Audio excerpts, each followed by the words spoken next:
Hello, hello, and welcome back to another episode of the Science of Winning podcast. My name is Pradeep Sangha, and I am your host. Today, I'm going to be talking about 3 critical things that are going to enable CEOs to have a competitive advantage. These are already present. These have already existed. This isn't rocket science, but these 3 things are more important now than ever before. Because if you want to be a CEO, a business owner, an entrepreneur, an executive leader that really stands apart and leads with a strong competitive advantage, then these are the 3 things you need to do. And before I get into that, I think it's very important for people to understand that the competition is only getting tougher. And AI is leveling the playing field when it comes to intelligence. So this is very important for us to understand. Intelligence is no longer going to be a competitive advantage as a CEO. These 3 things are, though. Okay, and let's get into them. The first one is community. The community that you belong to. Because many CEOs are trying to do things themselves, and it gets very lonely. In fact, I know this because I'm speaking directly from experience, not only being a CEO myself, but also leading, coaching, advising, and training other CEOs. This is the work that we do. I can tell you that CEOs who are not part of a community, they struggle more than those who are because they feel isolated. We as human beings, one of the innate instincts that we have as human beings, predominantly, if we are someone of a high performance caliber and we're looking for performance, if we're looking to do something bigger, we have an innate desire to be part of a community. We absolutely do. That's built into our DNA. And where we're not part of a community of peers, what ends up happening is that we feel isolated. And a lot of times we don't step up to our full potential either. And so it goes back to that old saying, you don't want to be the smartest person in the room because you're not going to be pushing yourself and challenging yourself and growing. But when it comes to community as a whole, there's a massive positive impact, an empowering impact in being in a room with other CEOs and other peers that are at your level or higher that support you. That common community support is so valuable because it enables us to offload some of our stress, some of our challenges to other people. And that's what moves us forward. That's what keeps us going as CEOs, as business leaders. So think about it. When you're part of a team, right, you feel like even though if you're having the toughest day in the world, when you're part of a team, you know that other people are there taking that hit with you. So that's why community is that important for CEOs. The second element is collaboration. Because again, when you put people together in a room trying to achieve a common objective or a common goal or tackle a common challenge or a problem, that collaboration is what actually moves the needle.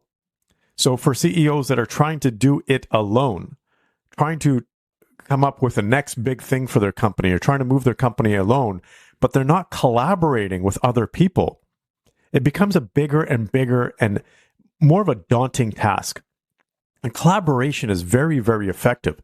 We are meant to collaborate. If you take a look at the evolution of the human species, one of the things that really moved us forward in terms of a trajectory on the prey to predator scale was that we actually became more collaborative.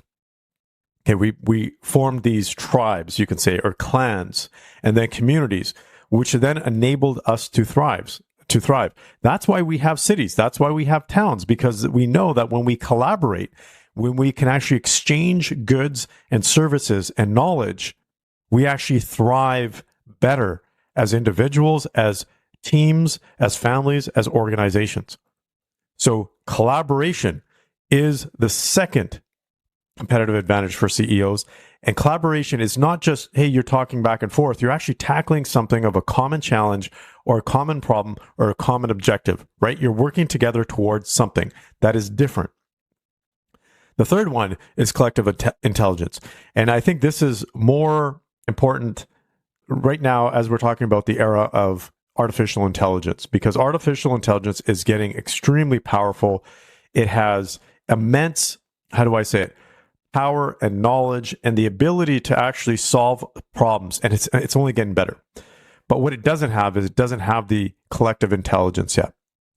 The collective intelligence is when you put 4, 5, 6, 7, 8, 9, 10 CEOs in a room together, again, to solve a common problem or challenge or an objective. That collective intelligence at this point is still more powerful than AI. So if you put a group of CEOs together that had access or have access to AI, that are coming together to solve a common problem or challenge, that collective intelligence is going to be a competitive advantage. So if you are CEO, again, trying to battle or trying to figure out, are you going to be phased out because of the super intelligence that is supposedly supposed to come out in 2028, that is going to surpass the intelligence of a CEO? One way to combat that is to be part of a community and be part of collaboration so that you have collective intelligence. Collective intelligence is extremely powerful. Studies over and over again show that when you put 5 people, even from diverse backgrounds, into a room to solve a common challenge, you can perform significantly higher than one person with expertise in that particular area.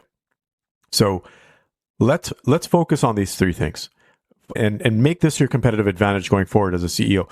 Don't underestimate these 3 things, because what I'm seeing a lot of right now with CEOs, predominantly in Canada, and this is also happening in the United States, because although I'm Canadian, I also know that CEOs in the US are facing challenges because of the tariffs, because here in Canada, we're working with one country on tariffs, and the United States, for example, is trying to deal with dozens of different countries when it comes to tariffs, and that can put a lot of pressure on the CEOs in the US as well.